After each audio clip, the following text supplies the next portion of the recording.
Hi, my name is Keith, and this is part of a series of videos providing program development opportunities for nonprofits. These videos may help you determine a better way to manage programs and to avoid common mistakes. This video is about how to set up a disaster response and recovery process program and also maintain disaster volunteers. If you like these videos, please subscribe on my YouTube channel.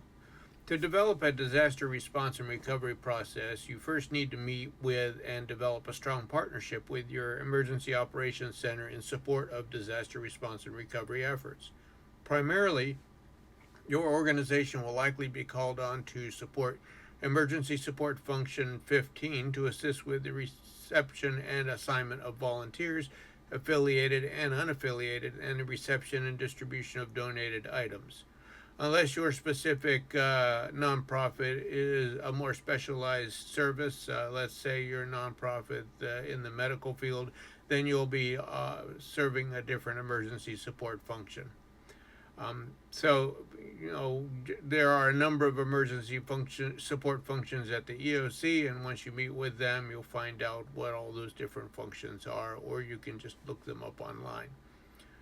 So when you speak with your Emergency Operations Center, ask the Emergency Operations Center for a tour of their facility, if they have any specific EOC trainings available, and if they have a text or email alert system that you can sign up for. Find out when they're having their quarterly meetings and learn their procedures for activation. I personally have been very involved in disaster response and recovery over the years. I have worked with the United Methodist Committee on Relief and have been deployed to major disasters. I was deployed to fires out in South Dakota, Hurricane Hugo, Hurricane Andrew, and then after leaving the United Methodist Board of Global Ministries, I continued to respond on behalf of the Florida Conference of the United Methodist Church with both fires and for Tropical Storm Faye. And then on behalf of United Way, I continued doing disaster response over the years. I worked with our local volunteer organizations active in disaster. I worked with our Brevard Long-Term Recovery Coalition and have at times led both of them. I, on behalf of United Way, was deployed to help out with the hurricanes in Volusia County, and also worked very closely with our own Brevard County Emergency Operations Center for a number of different hurricanes over the years. And then also in 2018 was deployed to work with the communities or the counties that were affected by Hurricane Michael, and helping them set up their long-term recovery coalitions. And then also, finally, also besides working locally in the community with Brevard County VOAD and the Long-Term Recovery Coalition, I chaired the Florida Volunteer Organizations Active in Disaster, otherwise known as Florida VOAD, before finally retiring from my position at United Way, and then moving on to doing what I'm doing now in trying to help other organizations be able to do the same types of things. So the next thing you need to do is update your own organization's disaster plan. Send out a contact survey to partner agencies, specifically also to your staff and to your board members. The survey should include their personal contact information, what their evacuation plans and contact information are, and any emergency contact information or secondary contacts, so that you can maintain some type of communication with them. Complete your organization's internal plan with assigned responsibilities for staff members. I'm not specifically talking about any particular kind of disaster, but but in very general terms, have assigned responsibilities for staff just in case there is a particular type of disaster that you have to respond to. And if you're creating a team to respond to disasters, register, review, coordinate activity on crisis response for immediate response. And crisis response is a program that was designed by a member of the Church of Latter-day Saints that does a tremendous job of helping to um, uh, for helping various teams come into a community, identify those homes that were affected, and being able to address the needs in a much more efficient manner than it has been done in the past. Also, in terms of disaster response, if you have staff that want to do more than just working internally within your agency, they may want to contact 211 to determine if 211 needs assistance at their organization for calls that may come in.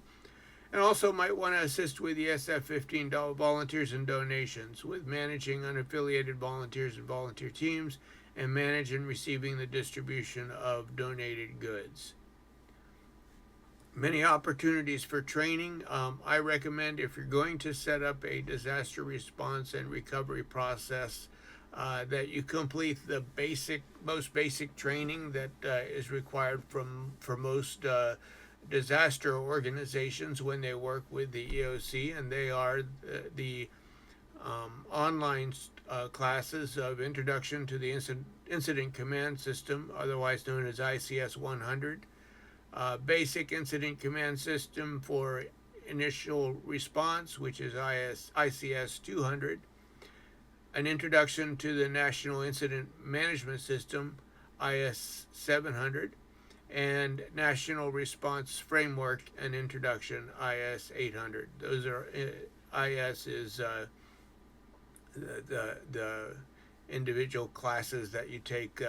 They don't cost anything. You just go to the FEMA training website, training.fema.gov, and take those particular courses as basic courses.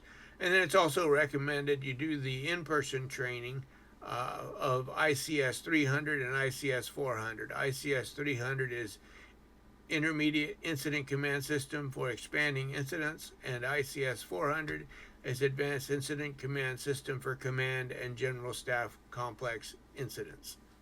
So those are the basic classes that I would recommend any organization take if they want to develop a disaster recovery and response program. So managing disaster response teams for disaster response. Before a disaster occurs, coordinate with disaster response teams ahead of time by pre-planning staging areas. These areas should provide space for cots and supplies, tools and equipment, donated goods, and materials for making repairs.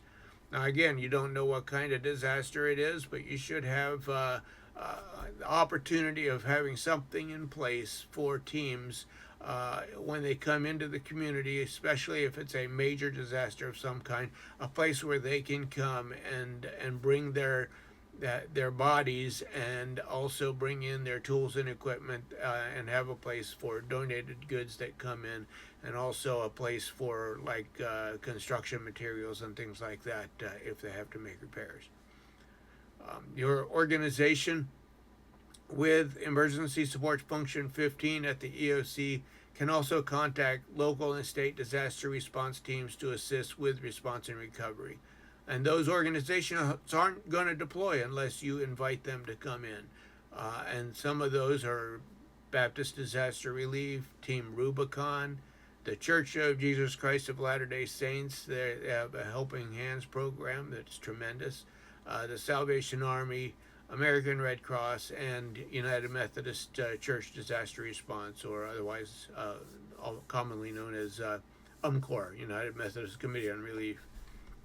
The teams then usually choose their assignments from crisis cleanup once they come into your community, and then they can start taking those jobs right off of crisis cleanup and track. And then as the one of the organizations that are helping to manage that, you can sign in to Crisis Cleanup and follow their success to see, that all this repairs are being made that need to be made. Also, in terms of disaster response donations, you can, as a nonprofit, you can sign up under Good 360 and receive.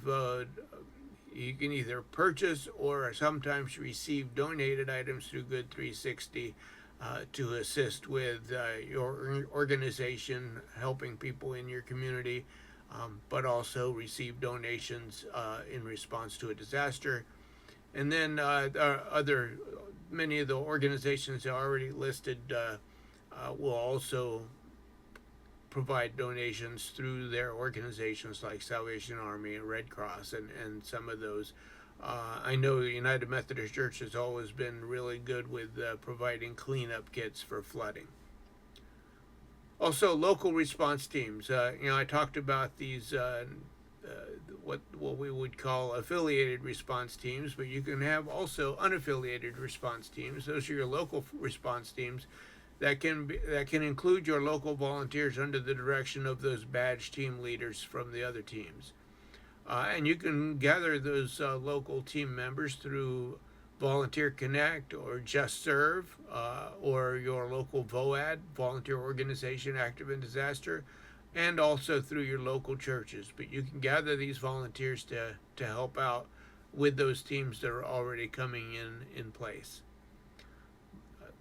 Next is the Long-Term Recovery Coalition. The Long-Term Recovery Coalition is an organization that is activated after a disaster for those long-term recovery efforts. Long-Term Recovery Coalition should be made up of representatives of different organizations. I would recommend 2-in-1. Your county emergency management should have a place at the table. Your housing and human services should be there.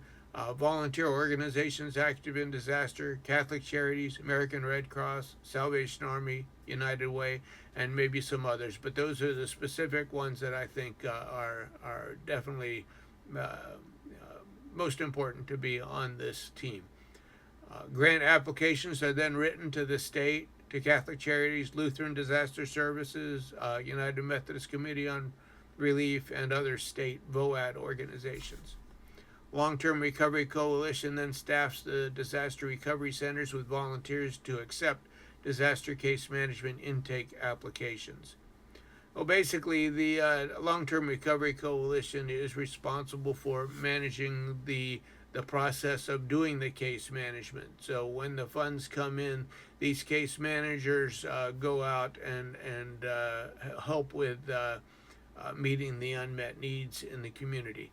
Those case managers, normally hired by your workforce agencies, begin managing the cases from the intake forms and from crisis cleanup. Results from case management may include, the situation being resolved, advocacy with FEMA and insurance companies. Actually, that takes up a lot of the case management, doing that advocacy. Assistance with debris removal and tarp installation. And unmet needs then being brought to the board for approval based on what available funds there are. And no disaster is the same. I mean, in terms of one storm that I worked with was Tropical Storm Faye, and even though it was just a tropical storm, the response to that storm, because there was so much flooding in the area, it took well over a year to actually, meet all the needs, the unmet needs that were there in the community of homes that were not fully insured for the flooding that they had, and other issues that came up as well. I won't go into all the stories, but it did take a long time to complete that task.